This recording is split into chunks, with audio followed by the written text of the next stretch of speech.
Hi, my name's Yasmin and I'm the DM. Hi, my name is Samantha. I play Elora Greyvale and she is a sorceress from the province of Nephalia. Hi, I'm Ryan. I play Ogvar Shawfort, a goat-herding, mushroom-seeking ranger from Kessig. Hi, I'm Rick, and I play Otto, a spring sage from Hanweir sworn to the land, wandering the plain and setting wrongs to right with his ursine companion, Bojo.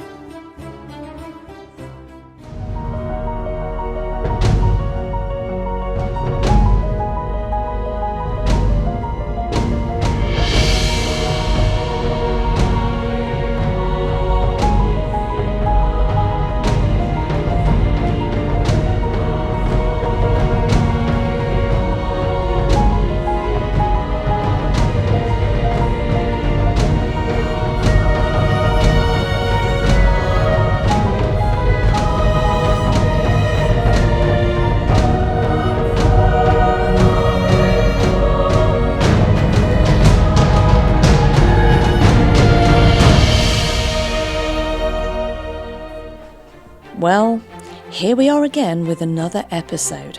In fact, the 170th. What an epic journey! So much fun and emotion that we have had so far, and I for one can barely believe it. But enough with the wistful reminiscing. Today's release was from our first recorded session back after our 6-week break.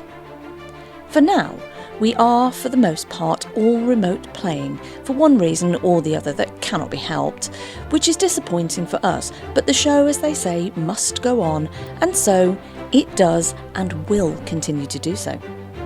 In fact, this was the first session that Ryan had ever gone to remote play. During the inaugural test run of his new tech setup, he sent us this very innocent and amusing clip, which unexpectedly landed in our inbox, which we thought we would share with you all. We hope it makes you smile as much as it did us.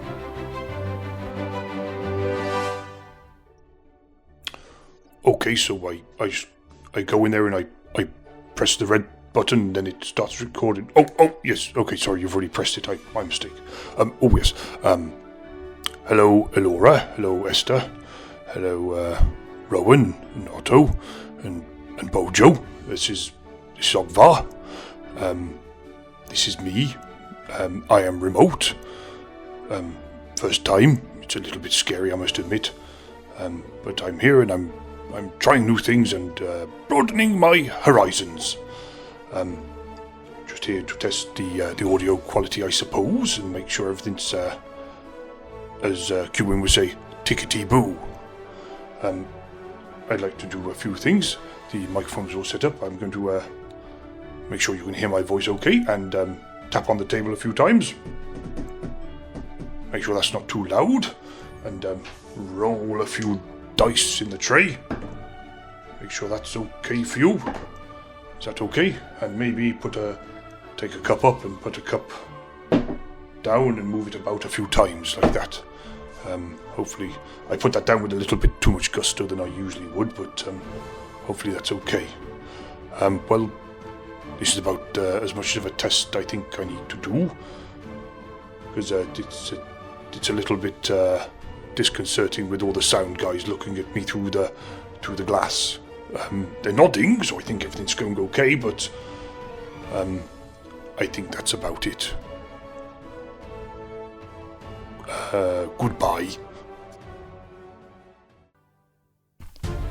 And after that little interlude, it's time to get back to the matter at hand. As we departed last episode, Elora had elected to throw down her feather token tree, but failed to take stock of its size, and as it sprung skywards, so too did friends and foe alike. As gravity got its evil grip on our group, the sorceress was successful in taking the sting out of the 70-foot plunge. Most fortuitously, the tendril tyrant was not so lucky. Its crash landing was swiftly followed by a personal victory as the rugged ranger reigned supreme. A shakedown of the eerily eyeballed leafy loper gave forth gems, plus an interesting instrument of both musical and magical means. And as the companions made tracks back to their transport, nature's larder provided our party with lots more bang for their buck. Meanwhile, Back at the seaside with our defensive druid, a shark was having a shocker of a day with a particularly painful and very prickly problem. Electing to use a pre-existing passage, by now a spineless Otto had forged his way to freedom via an opportunistic opening, which unsurprisingly finished off his fishy foe in eye-watering fashion. Dragging it from the depths, he beached it beside the rest of his catch, and after a quick spot of slice and dice, and with his day's takings in tow, he trundled back to the tower. Episode 170. Buzz Sting, Some Moves. Okay, so back after 7 weeks break, we haven't got Rick today because he's on caring duty. So we are going to zoom forwards a little bit in time here. You have tidied up your affairs at Jenrick's tower. You've stored up enough supplies to make your way to the first city within Kessig, which is the city of Hollowhenge. So you have enough supplies, enough dry supplies, enough fresh supplies, thanks to Otto's fishing expedition, your deer hunting, enough preserved grains and stores to feed yourselves and Jenrick and Eric and your animals, of which you've now got a considerable collection. You are effectively a travelling zoo right now. For you to get to Hollowhenge, which is probably about a week and a half's journey. Jenrick finished deciphering the rest of the codex and wrapped up his research, and he presented it to you with, alongside the original book, his compiled research, and you now have half of her notes decoded. And it doesn't make any sense because you're still missing the other half. The various animals around the place, the animals from Jenrick's workshop and the horses, have all been safely stowed and housed aboard. You've found room for them, found places for them to be tucked away and sequestered into, and they are now acclimated to travelling through the air aboard your ship. And the tower, Jenrick's tower, as you prepared to set off, you witness Jenrick stand outside the tower with the door closed, utter a command word of codswallop, and witnessed probably the strangest thing you have seen to date. Bear in mind, you've seen a lot of strange things. Before your eyes, the tower itself collapsed like a telescope, with the top layers sliding into the layer below, those layers sliding into the layer below, until you were left with a single layer of tower, which very quickly shrunk and left Jenrick with almost like a little miniature tower, maybe 3 inches high in the palm of his hand, which he was able to kind of pick up off the floor, as the tower was collapsed, with obviously all of his research and all of his amenities and everything still inside. He plucked it off the floor, popped it inside a breast pocket on his robe.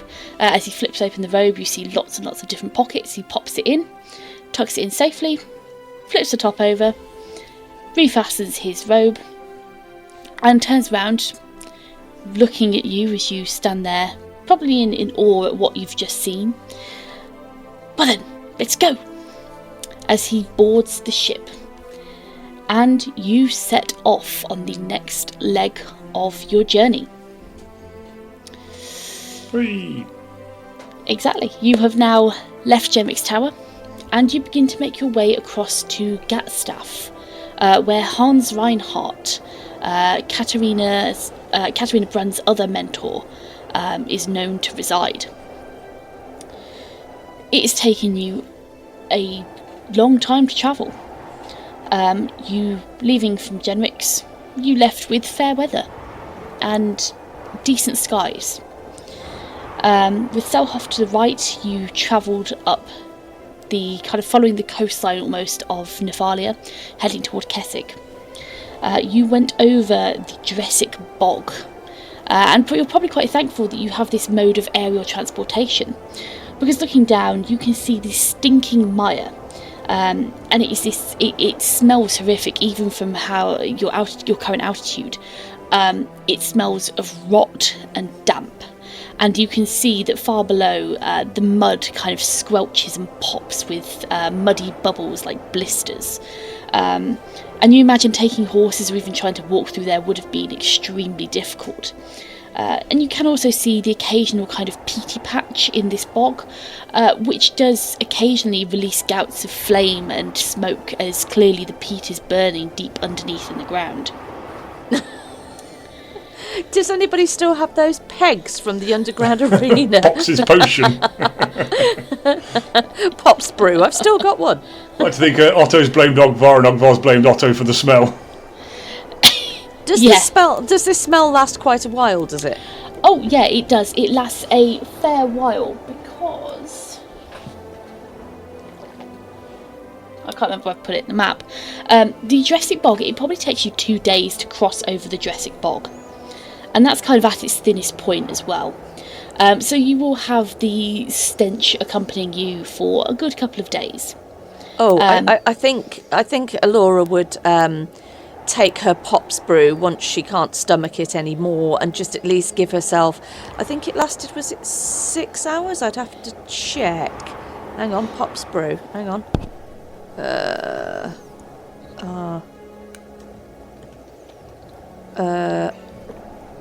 God, it's because these screens are all collapsed. I can't read anything. Hang on. I think it was about 6 hours for Pop's brew. I think it was 6 hours of Pop's brew, but I'm just going to check. I think it was about 6 hours or something. So yeah, she's going to pop out the cork, take a sniff of that, sneeze a few times, and she's going to give herself 6 hours relief. Yeah, it's a temporary reprieve. It still smells bloody awful. Not to the point where you need constitution saves or anything for it, because you're able to stomach it, but it is not pleasant. Had you been actually walking down amongst the muck and the stench, you probably would have needed to make some kind of save here, because it is that smelly. It is Troll's underpants and worse. Nice. Okay. Nice. The only benefit here is there are no airborne predators, and you can probably attribute that to the stink itself. You actually see several large creatures which look like they would potentially go after the ship and go after you, actually avoid going over the bog itself. They seem to divert over and under it as they go about their business. After you've crossed over the bog, you briefly travel over the Lake Ospid, which is the source of the Ospid River, which you had to cross over, cross one of its, not its tributaries, but its, I suppose, kind of its estuary back when you had to forge the river on the ferry. So you actually travel over a corner of the lake here, and it is quite beautiful. As you pass over it, kind of going over dusk and dawn, and I imagine that between Jenrick, between Eric, Ogvar and Otto, you'd be able to kind of almost pilot the ship 24/7. You'd take it in shifts to make sure that you're travelling fine. But as the kind of sun sets on the horizon, it turns the river into a kind of a pool of liquid gold. And as the sun disappears and the moon rises up, you notice it's getting reasonably close to a full moon at this point. But it turns the lake's surface into a beautiful reflective mirror. And as you look down from above with your torches burning aboard and providing some light, you actually can see the underside of the boat as you travel over, reflected in the distance, because you are at a decent altitude here. Following over the River Ospid, you finally breach into Kessig. The kind of moorland and the scrubland, this very barren, the barrenness of Nephalia, actually transforming into the autumnal hinterland that you're so familiar with, Ogvar. The trees are tall and looming, and you almost think at some points that they could be brushing the bottom of the boat, because these trees are ancient, they're old, and they loom. But they are a riot of colour. The reds, the browns, the oranges, the yellows, almost familiar and comforting to you, having been away from your home for so long. And you can smell the loamy scent of forest floor as it rises upwards. The scent of kind of decay and damp that you're so familiar with. You roughly follow the eastern breakneck, this kind of main trail that runs through Kessig, actually starting from further up in Nephalia, but you quickly kind of trace its path. And you do occasionally see the forms of some riders, couriers. You'd know that couriers would travel these routes, fast riders, hardy people who are, designed, and their livelihood is sending messages as they gallop from point A to point B atop their steeds. And you eventually make your way to the city of Hollowhenge. A large city surrounded by tall pillars of dark rock that have crumbled over time, and it is all around the city, almost like the city is being built in the centre of this henge, basically. And it is a city. It is a large population centre. Very rustically built, though. There is very little stone construction. It all seems to be made of wood and thatch, and it is here that you are able to kind of dock your ship a reasonable distance away, and you're able to restock. And Elora, did you have a message you would like to send? Yes. During this trip, Elora would have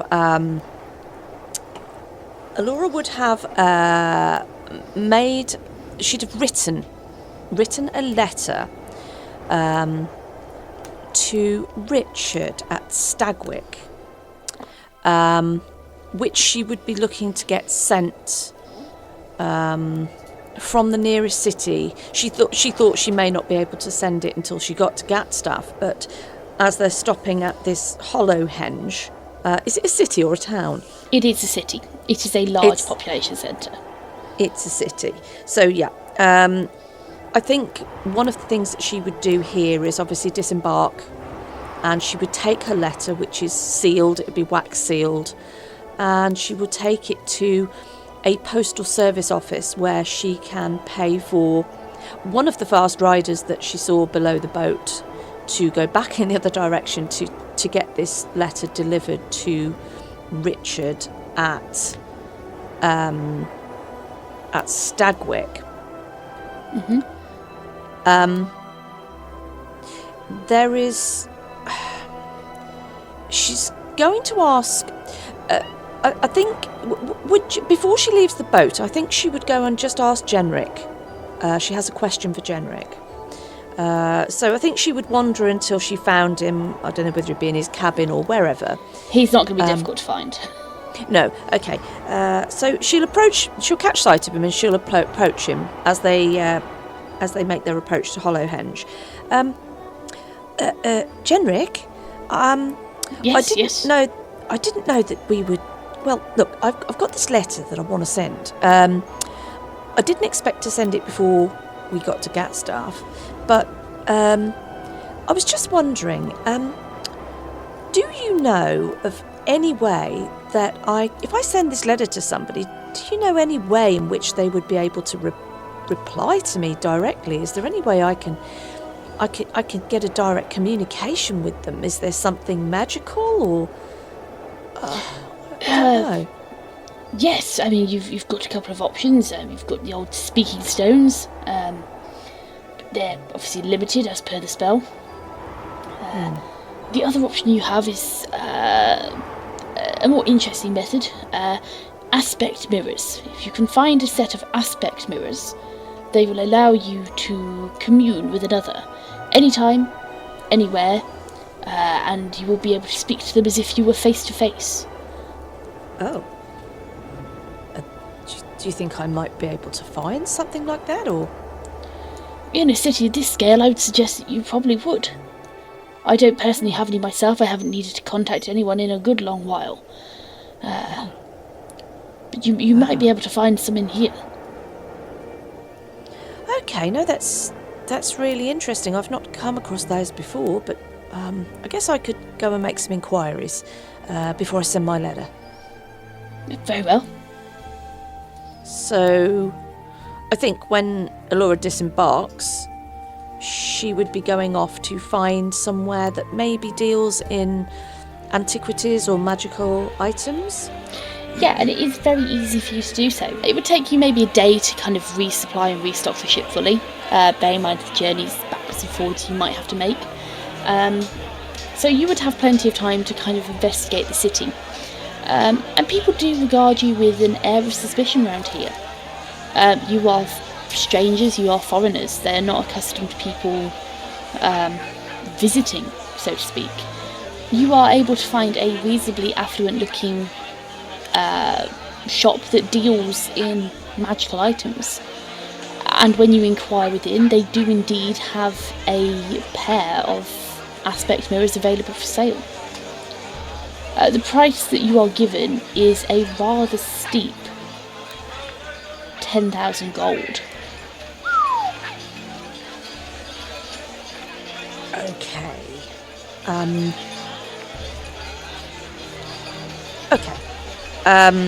Allura's going to just suck her teeth a little bit at that one. She's going to thank the shopkeepers politely, or the proprietor, politely. And I think she will turn around and take a moment outside the shop to think about costs and versus need in her particular ploy. She basically wants to be able to send this letter to Richard, but she needs to be able to get a reply back. So she's thinking that maybe this isn't a very viable option for her. So you would know that obviously this is just the price they've given you. You haven't attempted to haggle, you haven't attempted to bargain.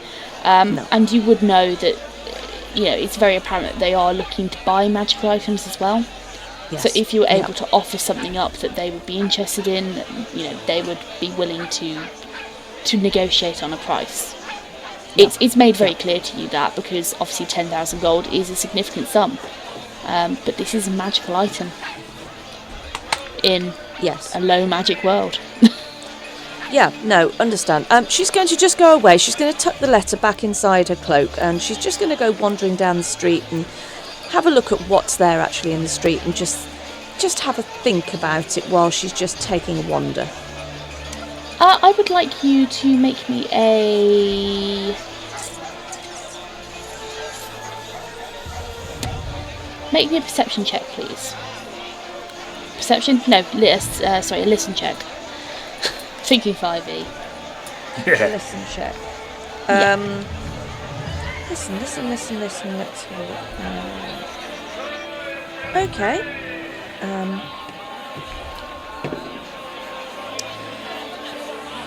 4 plus 6 for a 10, a very mediocre 10.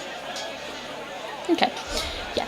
It wouldn't be difficult for you. That's kind of standard, normal kind of human range. As you're exiting the shop, the magic item shop, you do hear one shopkeeper turn to the other, and she says in a rather gossipy tone, "Oh, well, what are we going to do? We were supposed to have that pearl of power in on the last shipment, but we didn't have it."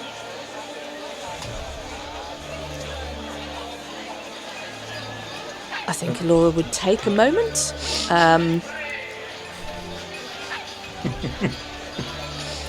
Allura doesn't have a pearl of power, so and she's wandering here on her own. Otto isn't here. Otto has the pearl of power. He's carrying it, so it's his item at the moment, and it's not something that she can really jump in and say anything about, I don't think. So I don't think she would act on that at all. Laura, we do have a rather snazzy set of armour we're probably not going to need. Oh, no, we didn't take it, did we? No. No, we didn't take it. Scratch that. Nope. We do have quite a few items. I just can't help feel that, we've got quite a few items, but we haven't even decided what we're going to give Jenrick yet. We've said to him that we'll leave him some things in exchange. I know I offered the Stone Horse Courser, but we haven't even decided what we're leaving Jenrick yet, so I can't really barter with anything because I don't know what anybody wants to keep and what they want to let go. There was some stuff that was in the... hang on.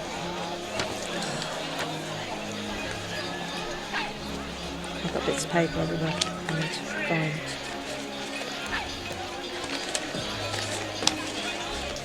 I don't even know where it is. Yep, don't know where it is.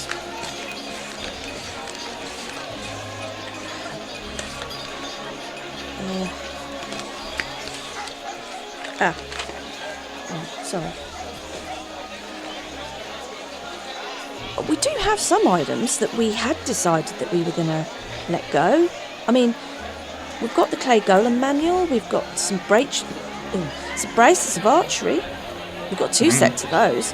And there is that shield that I found on the busted up old ship underneath the tower.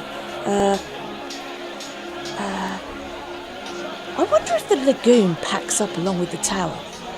Oh, never mind, ignore me, I'm just thinking out loud.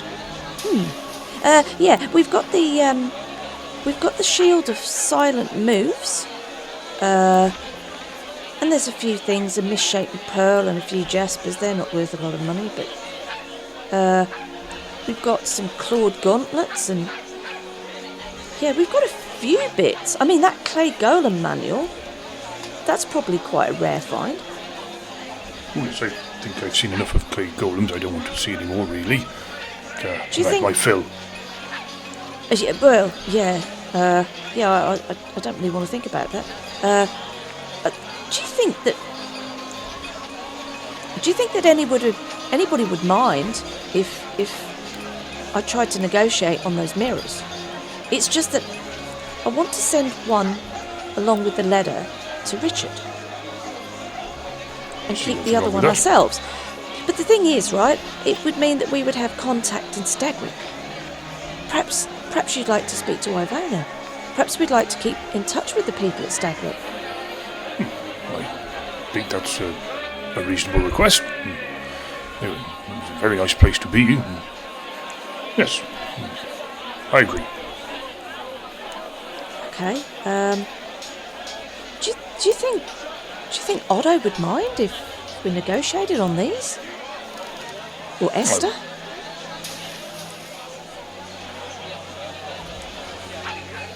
Oh, it's me question. Esther expresses that she wouldn't mind. She's probably with you. Okay. And I don't imagine Otto would have a problem with you trying to bargain and get hold of what you need.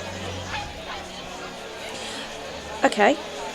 Alora turns on her heel, beckons to Ogvar, and she goes back to the shop.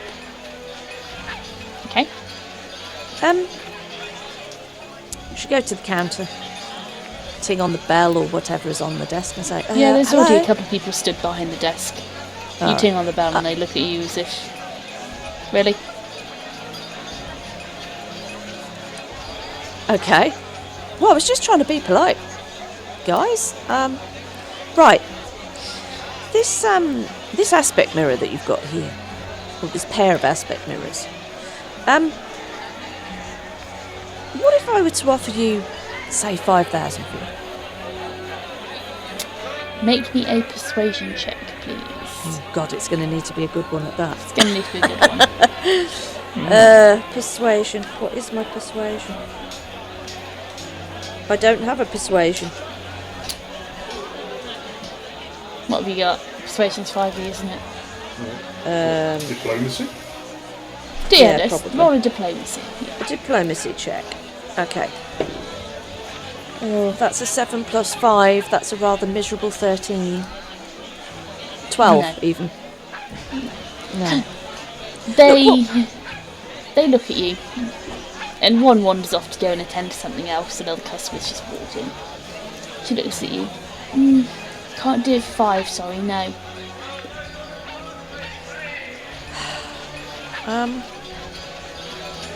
Okay, let me think about it. Laura's going to leave the shop. She is going back out. She's going to go back to the ship and have a think about it. Okay, what I will say is if you're going back to the ship, you know, you've had to drop the ship off a fair way out, so you're going to spend time walking backwards and forwards, so I would say you probably need to stay in the city.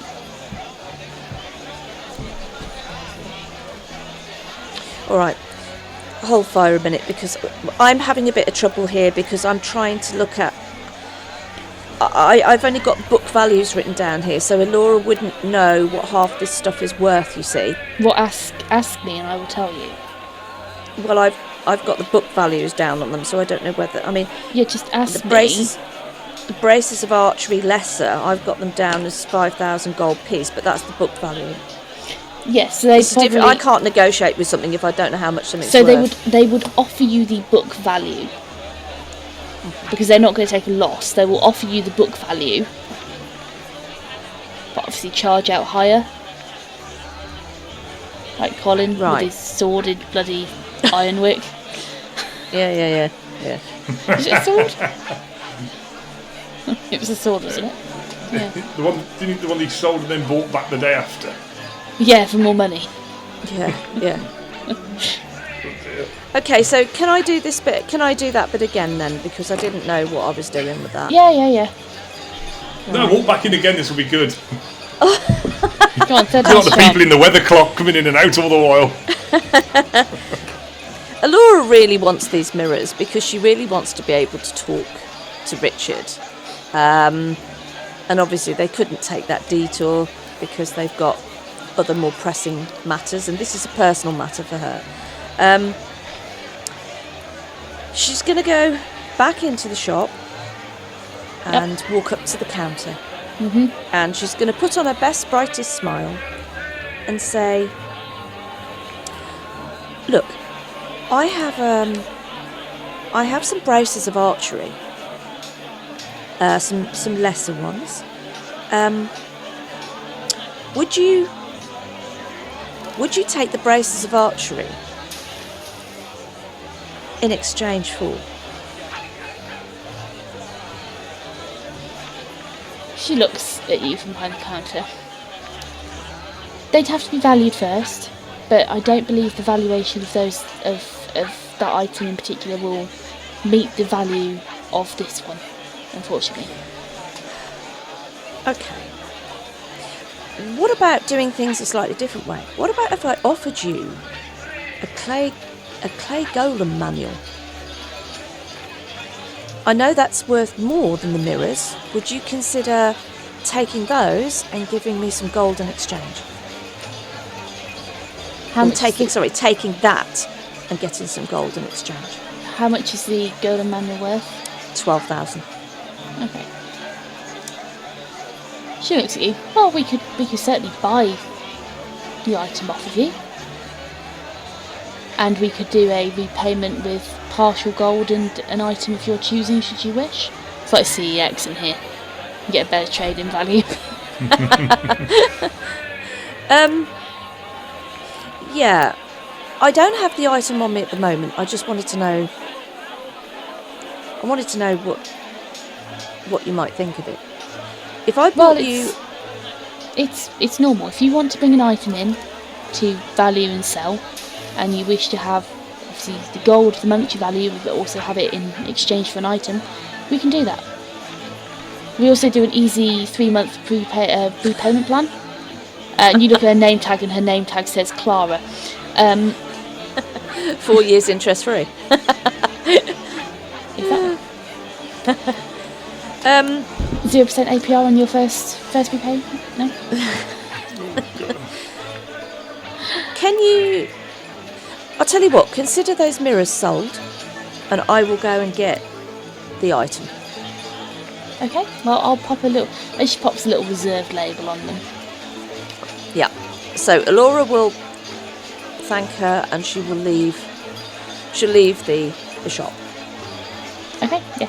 So you are able to go back and retrieve the clay golem manual. You're able to bring it back to the shop. They take it. They do a quick evaluation of it. They've got it for about half an hour to make sure it's authentic and real. And when they bring it back out, they've popped it on like a little velvet tray. They bring it back out and put it down. And they go, okay, yeah. And it's the same girl. She's like, yeah, we can vote. We can do that. We'll offer you 12,000 gold for that one. But if you wish to take the mirrors in exchange, you will have the mirrors and 2,000 gold excess. Okay, done. Alora's not going to bother bartering. If they've got one set of mirrors, she's never seen them before, and let's face it, they found the clay golem manual. So yeah, okay. Yeah. So she takes the tray off the top with the golem manual, pops it down below, pulls another tray out, puts the mirrors on them, gets your gold out, and basically hands it back to you over the counter on the tray. You're able to take it and you're able to leave. Ogvar, as you are on the way out, because I'm assuming there's nothing else you want from here, there's no other items, no? how big, can I just ask how big the mirrors are? Are these like huge mirrors? No, they are like hand mirror sized. Okay. Here, Ogvar, It hold were this big. They are like large hand mirrors. You say they're probably about the size of your face, kind of. And they're a matching set. They're very ornate, very pretty looking, and they've got handles on. They are basically hand mirrors. Ogvar, on your way out, could you please make me a spot check, please? You certainly can. Hold on, spot. Since I'm doing these. Oh no, not the dice tray. Oh, a 4 plus an 11 for a 15, please. Okay. As you're on your way out, and you leave, you turn around, Ogvar, as you go to kind of let the door down gently. And as you turn around, you see the girl behind the counter reaching, obviously, into a storage cupboard underneath, and she pulls out another set of mirrors and places them back in the cabinet in the hole that has just been made. And you now have your magical means. You're able to take those mirrors back to the courier service place because you haven't sent your letter yet. Yeah, correct. And you are able to obviously speak to them. They arrange for a courier to take your mirrors. It's a wrapped up parcel. Yes, I think Alora would also write a secondary note because obviously her letter wouldn't contain instructions on how these mirrors work. Yeah, so you'd only send the one, you wouldn't send both. Sorry. No, that's right. So it would be the letter plus the one hand mirror in a parcel, which she will pay them whatever the charge is. But obviously she wants it done via fast courier to Stagwick, which is a fair journey. Yeah, absolutely. So you are given a price at the window of 40 gold for that trip. Right. And that will only be for one rider.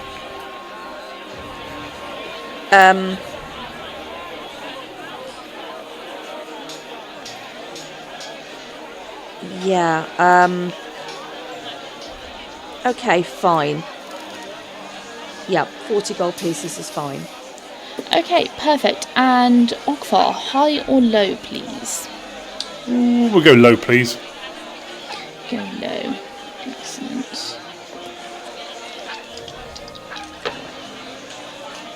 Is this whether they leave them in a safe and secure place when they get to the other end? No, it wasn't. It's all good. Okay. So that was a high result, which is good in this instance. Oh, good. Okay, so with your kind of day trip, your stop off at Hollowhenge completed, you have resupplied and restocked. You now have another 2 weeks worth of food basically stocked up, and that money would have come from kind of a mixture of party funds, Jenrick, and Esther herself. They'll have sorted things out and between them kind of figure out where the money's going. So we're not going to worry about taking any cash off of your party funds because it'll basically just even out at the end of the day. So, with your trip to Hollowhenge completed, you get your ship back up in the air, floating above the trees, and you set off, this time in a direct route over the densest parts of the forest, going towards Gatstaff. Would when we were at where is it, Hollowhenge? Would somebody have gone out? Would somebody have gone out? Otto or someone gone out and got? Did you say that he went and got supplies for the galley and whatnot for Paul? Or not? Yeah. You fully He would restocked have. for like another 2 Okay. weeks. Yeah. Fine. And give me 1 second as I just look up something very quickly.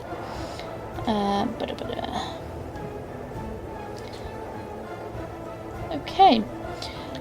And has somebody repaired my saloon-style cabin door? I don't know. You don't know? No, I don't know. That's a you problem. No, Otto said he'd do it. Would he have done it? He would have done it by now. I would have asked him to have done it on the journey. Okay, we'll just say that Otto's done it then. Cool. Okay. So, as you are passing over the depths of the forest, Ogvar, could you make me a wisdom check, please? Straight wisdom. Straight wisdom. Okay. Yeah. It's a 1 Oh dear. of Oh, the natural dear. variety. Wow. Okay. That's what you call going native. Okay. And can both of you please make me listen and spot checks, please? Listen Listen and first. Spot. Yep. Listen first, then Okay. spot if you would. Spooky.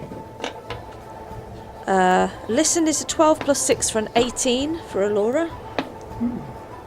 Listen is a 10 plus a 12 for a 22 from Ogvar. Okay. Ooh. And spot is a 5 plus a 7 for a 12 from Alora.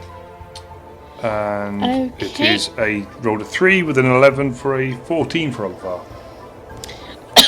Okay. Excellent. That's what I like. So, Great. it is about early afternoon. The sun is still warm as you are above the trees. And you are making your way over to Gatstaff. You are probably, you would say by the map, only 3 or 4 days out from the town. And it is at this time in the early afternoon. Esther and Otto are preparing to take the night shift, piloting your ship. So they have gone down below decks and they are fast asleep. Jenrick and Eric are busy in the mechanical bay at the very bottom, tinkering and trying to figure out how the ship works. And Paul is a ghost and honestly doesn't give a fuck. So, Sounds about right. yep. Who knew? Oh dear. Really? Here we go. So, it is about this time that you fly past, or just over, and Ogvar, you are caught out by this. You've been piloting the ship fairly close to the treetops because you don't want to be too high. But you are caught out by the height of one particular tree. As you attempt to pass over it with a failed wisdom save, you catch the top of the tree. And while it doesn't you don't feel it do any damage, there's no alerts that come up on the ship's kind of HUD. You hear the branches snap, you feel the dragging as the ship is temporarily slowed. The sound of kind of wood pulling along the outside of the ship as the tree has been disturbed. And it is at that point where the both of you hear a loud buzzing begin to emanate from below you. Sorry, who hears this? Both of you. Oh. Both of you hear it. As...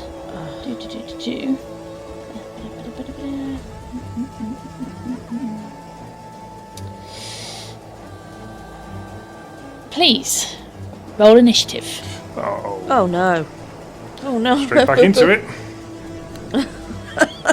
Straight back into it. Oh my god. Roll initiative. Oh, this is going to be fun. I'm assuming we're all at max health. God. Yeah, you will be at max health. Any Yeah. damage or anything you've taken is null and void. Cool. Well, that is a whole 4 plus 8 for Alora for 12. Not great. Okay. 13 plus 6 for 19 for Ogvar. That's better. Okay, so with a surprise round upon you, let me just make a quick note here.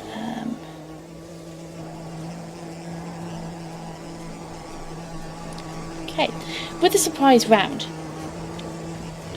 as you begin to kind of think, you know, you're in the middle of, oh shit, I just hit a tree, and what the fuck is that buzzing sound? Both of you, as you kind of run around trying to figure out what the hell is going on, you are peering over the left-hand side of the ship, attempting to see kind of what's going on, which I believe is starboard? No, port. Port. It's alcoholic, okay. You are both kind of at the railings, peering over the port side of the ship, looking down, trying to see amongst the treetops what's actually happening. And the buzzing is growing louder and louder. And it is not until you have the kind of shocking realisation that the buzzing is growing louder because it is coming from behind you. As with a Ogfar. A natural 20 plus 2, which is going to hit. Great. Again, I'd say it probably does, yeah. Again, Ogvar. Another natural 20 plus 2. What? Is I'm just Ogvar going to be wanting lying that down 20. shortly? Is she using those weighted dice? No, I'm using the purple ones, the ones you made. And Alora, Bugger. a 8 to hit you. That's a miss.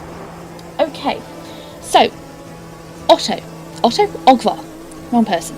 Ogvar, you are stung in the back twice. Alora, you kind of turn around and you're able to dodge out of the way as it is, you know, the fabric of your cape is caught. And you are going to take Ogvar 4 plus 4 for 8 on the first one, plus 8 plus 4 and a 3, 4, 4, 5, 6, 7. So that is going to be 15 points in total. 15 points in total. Ouch. Damage. And can you please make me 2 fortitude saves, please? Okay. My least favourite of all saves. It's not too bad. Reasonable. A 7 plus an 8 for a 15 on the first one. And 15, 11 okay. plus an 8 for an 18. Okay, amazing, yeah. So, as you turn around, you realise that flying behind you are 3 humongous giant bees. They're 5 foot long, fuzzy bodies buzzing angrily. Oh, crikey. Their That's my worst nightmare. Their gossamer wings kind of catching the light as one of them stabs towards you, Alora. Unbelievably quick for their size, and the other two, Ogvar, kind of ping, ping, straight into your back as they pull away, leaving their stingers inside your body. And these stingers are massive. They are a good 5 inches, probably. You've got a 5-inch prick inside you. Rude. 2 of them actually. Or lucky, it depends on how you look at it. Exactly. As these bees kind of sting into you and they begin to pull away. So, round 1. The buzzing grows louder. And Ogvar, you're up first. Okay. So Ogvar is going to run about on the deck, trying to find himself a place to get a clear shot. Yep. Which will, in layman's terms, mean I'm moving so I get skirmish. And we'll take a shot at... Ooh. Well, one of them really, whichever one's closest. Okay. Yes. Closest, most buzziest one. The closest and buzziest one, probably. So, make me a crit nature check, please, Ogvar. Oh, okay, yes. While you're at it. That's going to be a 5 plus a nature. 5 plus a 12 for a 17. Okay. Yeah, with a 17, you know that although giant bees they're not usually aggressive, you imagine that you've probably disturbed their hive by hitting this tree, which has caused them to become animated and obviously start swarming. But you do know that, like their smaller, more normal cousins, the normal bee,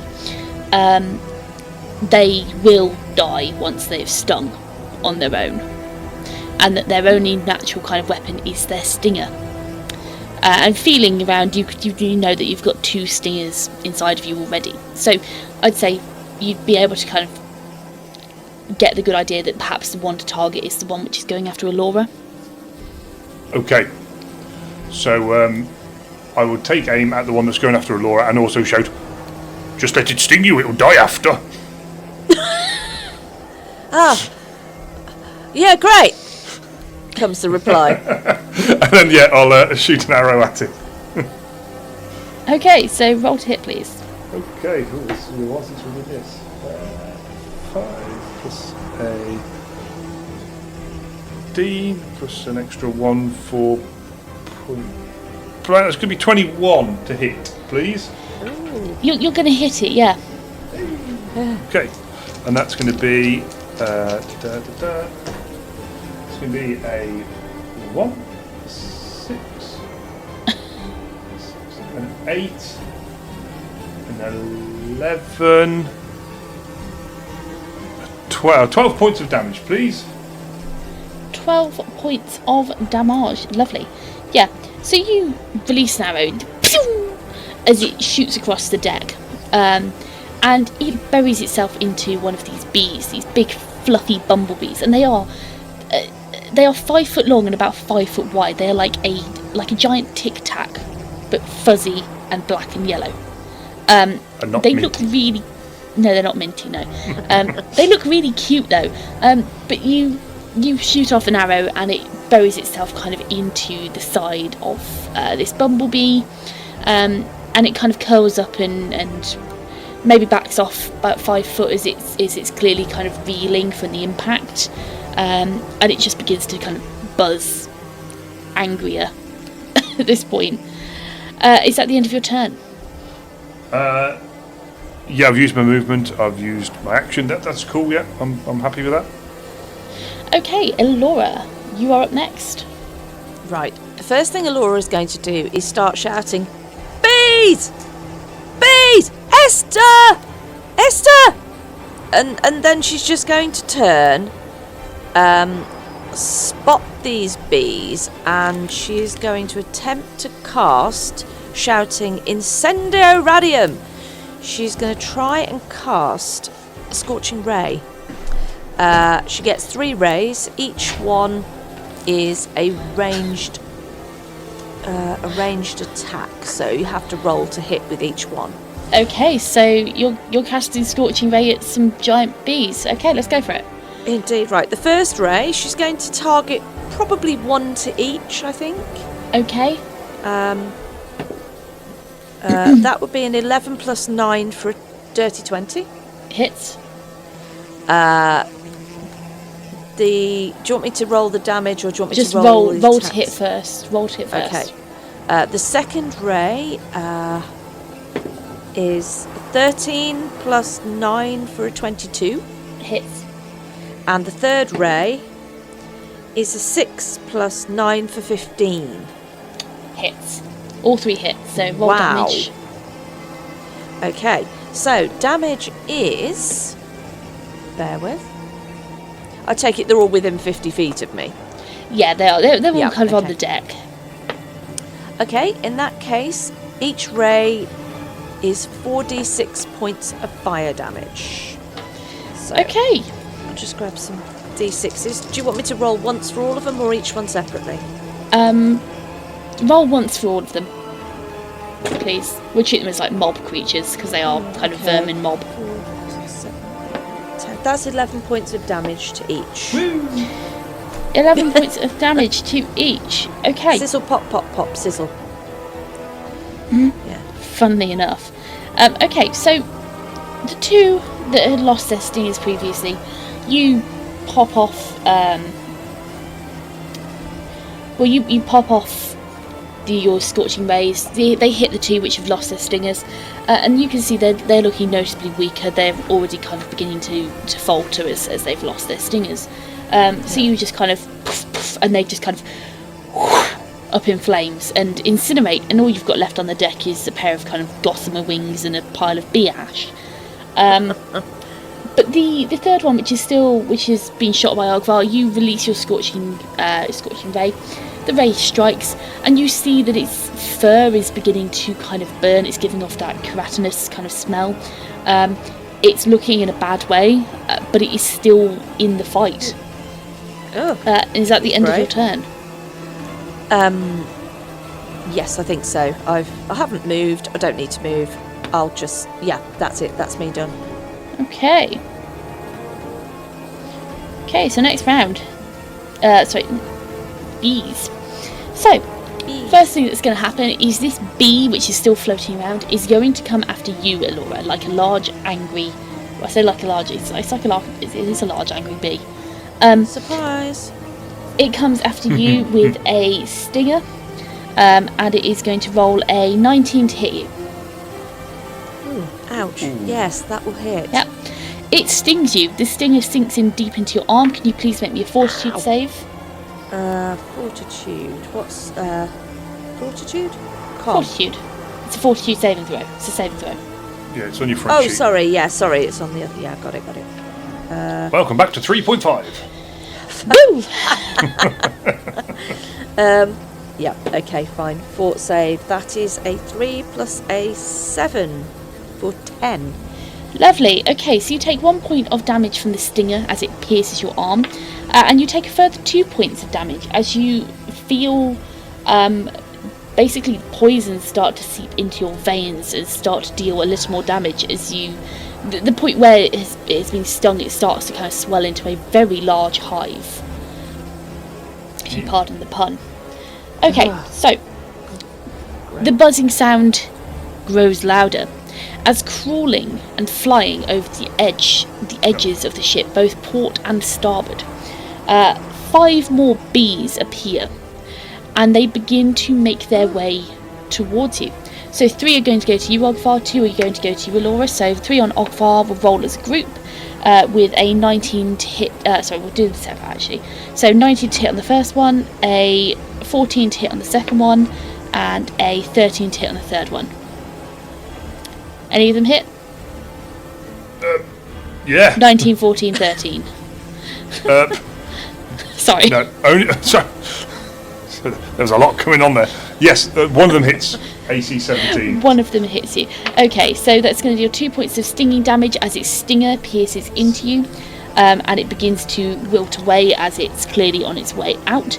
Can you please make me a fortitude save? Meanwhile, Elora, a 14 to hit and a 6 to hit.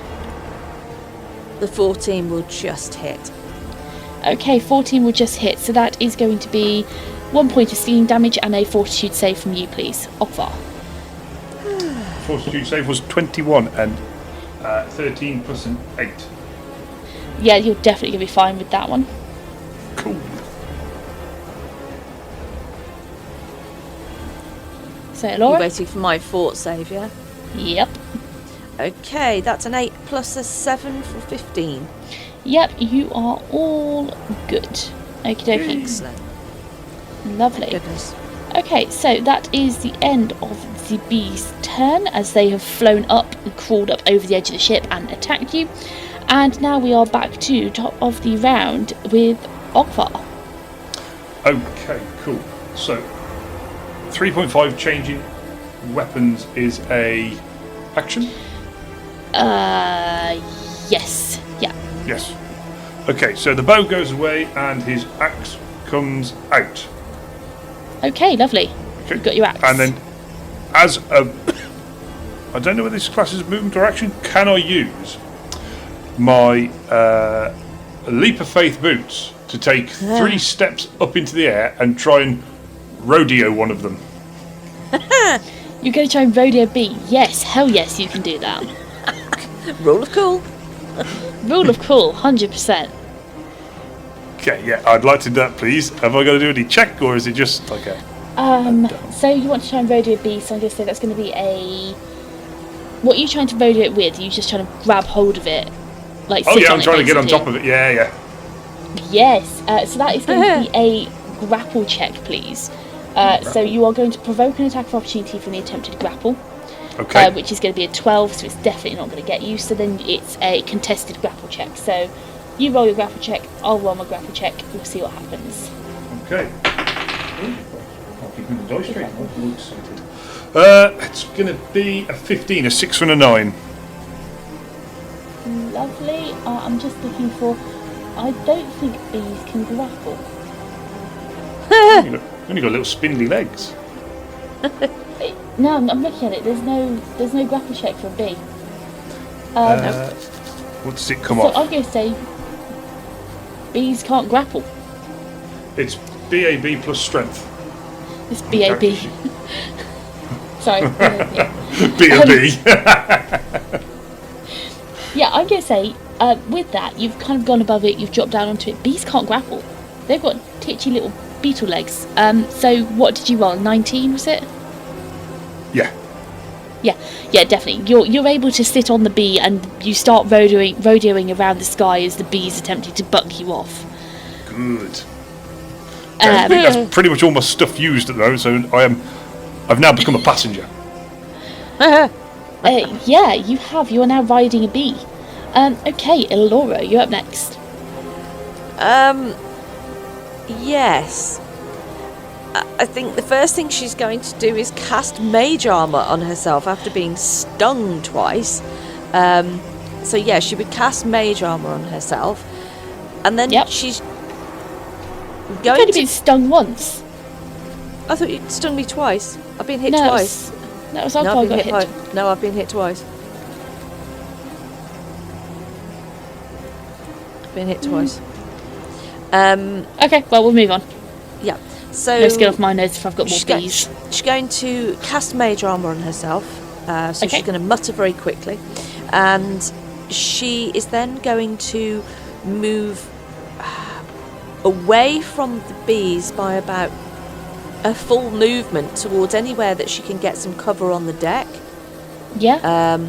Perhaps towards the captain's cabin or the side of the stairs, whichever is nearest. Yeah, you can kind of sequester yourself under the stairs slightly. You're not going to have a lot of cover because obviously the deck is open and bees can fly. But if you kind of wedge yourself under the stairs, you've then only kind of got the one side they can get to you from. Yeah, and she is going to start yelling frantically, Eric! Eric! Esther! Where are you? Under attack! That's all she can do on her turn, that's everything. Okay, excellent. So you back off, and that is the end of your turn. Hiding next under up- the stairs. Next up, we have bees. Unsurprisingly, as I'm getting die out. She's beginning to think at this point that Eric's idea of having an understairs cupboard door is actually quite useful. Okay, so as you watch, Ogvar, you're rodoing around on a bee. As the bee will try to, the bee will. So, did you go for a relatively healthy-looking bee, or did you go for the burnt bee? I went for the That's relatively burnt, not healthy-looking burts. bee. We're not. Okay. Okay. You went for a relatively healthy-looking bee. I'm going to say you've gone for that one because that makes sense. That's close enough for you. Okay. So first of all, the bee which has been badly damaged is still coming after you, Elora. It's going to chase you down, and it is going to roll to hit with a 13. That's a miss. Okay, yeah. It attempts to stab you, and you see the kind of the stinger. You almost get like the glinting off the end of the stinger as it's like, "Watcha!" at you. but it misses dreadfully. Possibly because it's she'll be swatting. She's just going to swat in the air to try and protect herself. Yeah, it's now got a slightly lopsided kind of flight path because its wings slightly scorched, so it's now kind of meandering in lazy half circles as it's trying to make its way over to you. Just because it can. Yeah. Aren't those corks on your hat meant to keep things like that away? Well, my face seems to be fine. We're going to need a bigger cork. Oh my god. So, Ogvar, can you make me a... Don't punish me for that joke. I'm not punishing you for the joke. I'm just asking you to make a dexterity check. Because you are attempting to ride a bee. My Ogvar stepped on a bee. By the way, my mage armour was mage armour greater, because I don't actually have mage armour anymore, so it is mage armour greater. Excellent. Just for the record. Okay. So is that a dexterity check, not a saving throw? Just a check. Yeah, please. okay. It's going to be 12 plus 3 for a 15. Let me just make a quick check for the bee. Oh, bees can grapple. I just missed the block. It's fine. It wouldn't have made it anyway. Okay. Dexterity is +2. Well, with a 2 + 2 for a 4 total on dexterity check, it's not managing to kind of throw you off. It's attempted to like loop the loops, but with the extra weight, it just can't make it. But you are getting kind of bronked around the sky by a bee. You're flying a good kind of 5-10 foot above the ship's deck. Okay. At the same time, we have, looking at my blocks, we've got another one coming for you, Ogvar, chasing you down as you're bee back riding, with a 6 to hit you, so that's definitely not going to hit you. No. Of this, 3 of the newcomers will join the chase, as 3 more bees rise up from below you, and begin to basically chase you around the sky. And Elora, you have 2 bees coming towards you as they join their burnt brethren with a 18. It's not really cover, no, you've got an open side. Bugger. So an 18 and a 10 to hit you. Both miss. Both miss, Jesus Christ. Okay, yeah, so they try and come over to try and sting you, but they bump into each other and kind of knock each other off course mid-air. Yes, okay. my AC has been boosted from 14 to 20. Nice. Lovely. Okay, so top of the next round, Ogvar, you're up.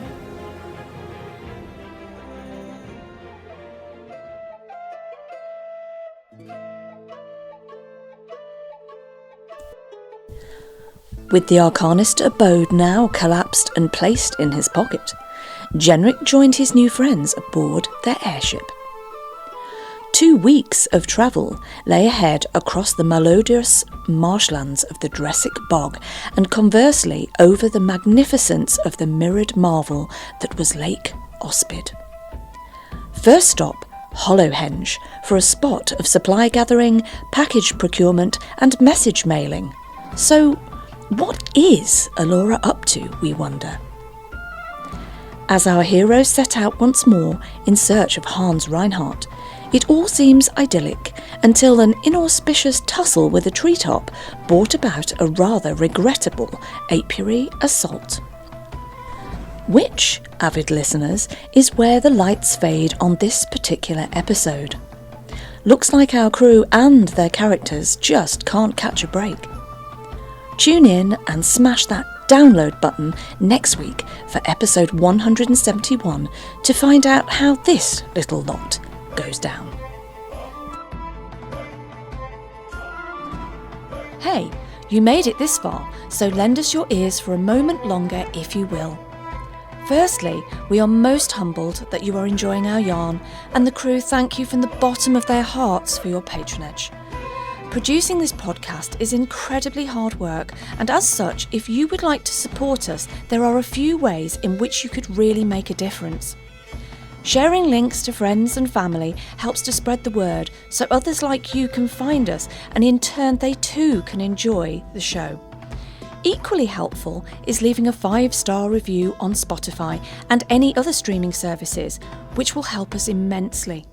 Or, if you feel you could go that extra mile and contribute a few coppers to keep our creative juices flowing, you can hop on over to our Buy Me a Coffee page or drop us an email. We would all be immensely grateful for your support in any form. Lastly, we invite you to visit our website, where you will find information on our campaign from backstories to settings. Join our Facebook group or follow us on Twitter. All the links are in our episode bios. Don't forget to smash the subscribe and download buttons so you never miss the next episode. See you all again next week, folks.